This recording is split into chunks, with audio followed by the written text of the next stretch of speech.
जनता party के कर्णधार हैं। आप भारतीय जनता पार्टी के वो सिपाही हैं जिन्होंने इस अभियान को जन जन तक पहुंचाना है, जनमानस तक पहुंचाना है।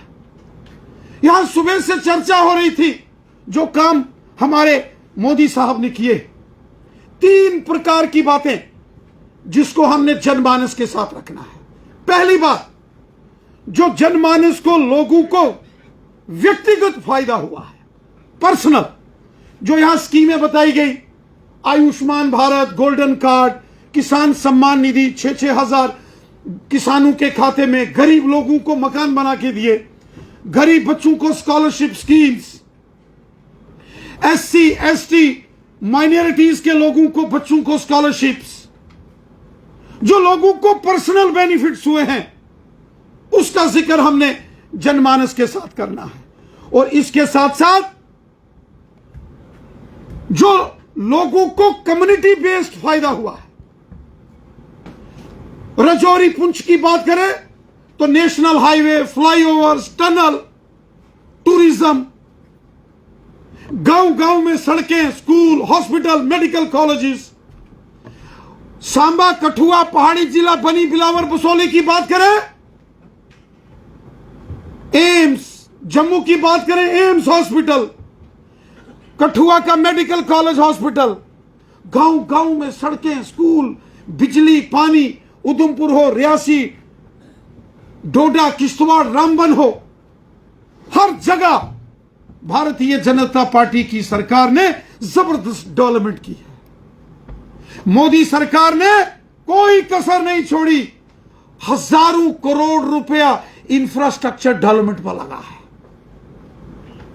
और पर्सनल बेनिफिट, जो लोगों को व्यक्तिगत फायदा हुआ, जिसका जिक्र यहां हमारे साथियों ने किया, बहनों को मुफ्त गैस के सिलेंडर कनेक्शन दिए गए, गुजर बकरवाल, गद्दी, सिप्पी, बाजीगर समाज के लोग, पहाड़ी कबीले के लोग, रेफ्यूजीज, 70 साल जिनसे ये लोग सत्ता में आते थे, झूठे वादे करते थे, लेकिन उनका भला नहीं कभी किया।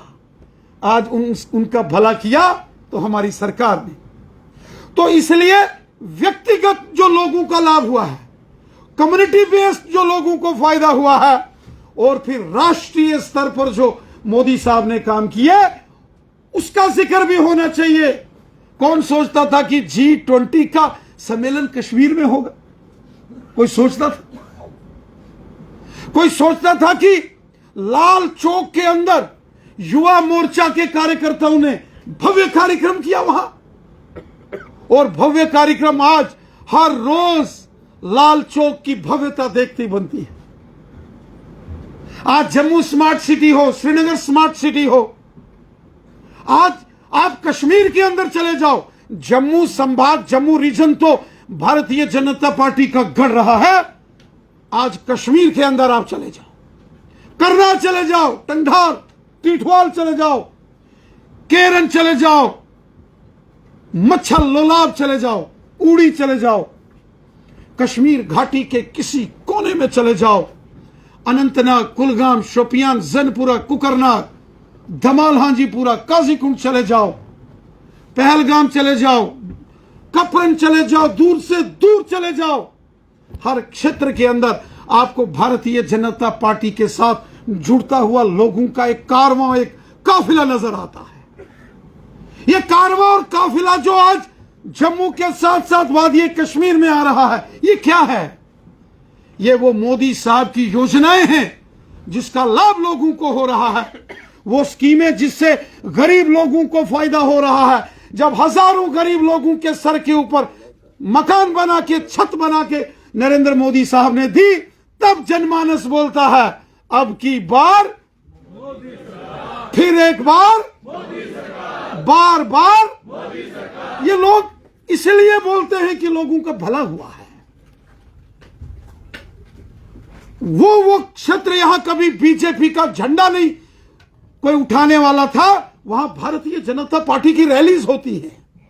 आम लोग समझता है, आम लोग इस बात को मानता है कि मोदी साहब ने यहां जम्मू कश्मीर में जो सबसे बड़ा काम किया, अमन, खुशहाली लाई, पत्थरबाजी बंद, बम, बंदूक, पिस्तौल, गोलियों और ग्रेनेडों का शोर बंद, खुशहाली, स्कूल, कॉलेज, यूनिवर्सिटीज खुले हैं, बाजार खुले हैं, सड़कों पर रौनक है। और वहीं जो डेवलपमेंट हो रही है वो गजब की डेवलपमेंट है।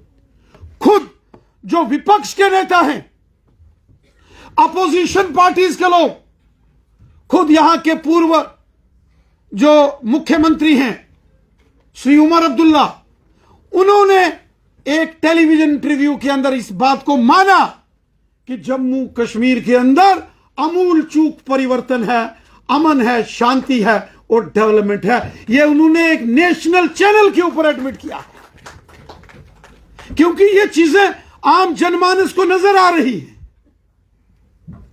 और ये लोग जो अलायंस बनाते हैं, कभी अब इंडिया का नाम यूज कर रहे हैं।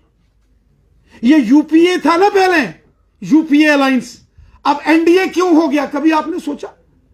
क्योंकि ये जब यूपीए में था, करोड़ों रुपए के, अरबों खरबों रुपए के घोटाले होते थे। 2G घोटाला, स्पेक्ट्रम घोटाला, कोयला घोटाला, डिफेंस घोटाला, सिर्फ घोटाला घोटाला।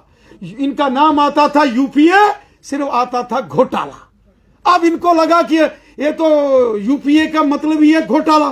चाल चल के इंडिया अलायंस बनाया, मुखोटा बदला है इन्होंने, लेकिन है वही।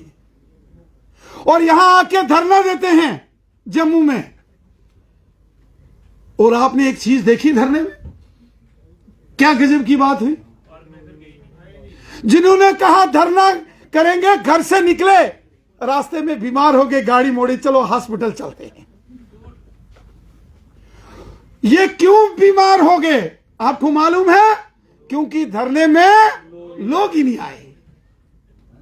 और हमने कहा ये रोज रोज बीमार होंगे, सियासी बीमारी लगेगी, क्योंकि लोग इनको जानते हैं। जब ये सरकार में थे, इन्होंने कितने जुल्मों सितम किए, लोग जानते हैं। इसलिए मेरे साथियों, मेरा आपसे एक निवेदन है, ये जो महासंग्राम, ये जो सियासत का अखाड़ा सज रहा है, ये जो सियासत का दंगल होने वाला है, ये 2024 का, ये हमारे देश के लिए और विशेषकर हमारे जम्मू कश्मीर के लिए एक अहम राजनीतिक दंगल होगा। मुझे पूरा विश्वास है कि 2014 और 14 के बाद जो 19 में हमने रिकॉर्ड बनाया, 2024 में भारतीय जनता पार्टी जम्मू कश्मीर में 2019 का रिकॉर्ड तोड़कर जो 2024 में हमारे कार्यकर्ता उससे भी बड़ा रिकॉर्ड कायम करेंगे और जबरदस्त लोकसभा के अंदर हमारी जीत होगी, इसमें कोई दो राय नहीं है। लेकिन साथियों, इनकी जमानतें जब्त होनी चाहिए। ऐसा माहौल खड़ा करके रख देना है कि जम्मू कश्मीर के गांव के अंदर ये गुपकार अलायंस वाले जा ना सके। इनकी जो करतूतें थी इनकी सरकार के दौरान, वो हमने जनता के बीच में रखनी है। जनता के साथ संवाद करना है, इंटरेक्शन पब्लिक के साथ। जनमानस, लोग मोदी साहब की कसम नहीं खाते हैं। और उस महाअभियान के लिए आप सभी भारतीय जनता पार्टी के सारथी हो। भारतीय जनता पार्टी का जो विजयी रथ पूरे देश से चलता हुआ दिल्ली, प्रधानमंत्री मोदी जी को फिर से एक बार 2024 में प्रधानमंत्री बनाएंगे, उस रथ के हम भी एक सारथी हैं। और हमारा रथ गांव के अंदर जाएगा, अवाम के बीच में जाएगा, लोगों के बीच में जाएगा और लोगों के साथ चर्चा करनी है। जो काम हमारे प्रधानमंत्री जी ने किए, जो जम्मू कश्मीर के अंदर खुशहाली लाई, जो पूरी दुनिया के अंदर देश का नाम रोशन किया, इसकी चर्चा आपने हर गांव के अंदर, हर शहर के अंदर, हर वार्ड में, हर पंचायत के अंदर जाके करनी है। और इसका पूरा प्रारूप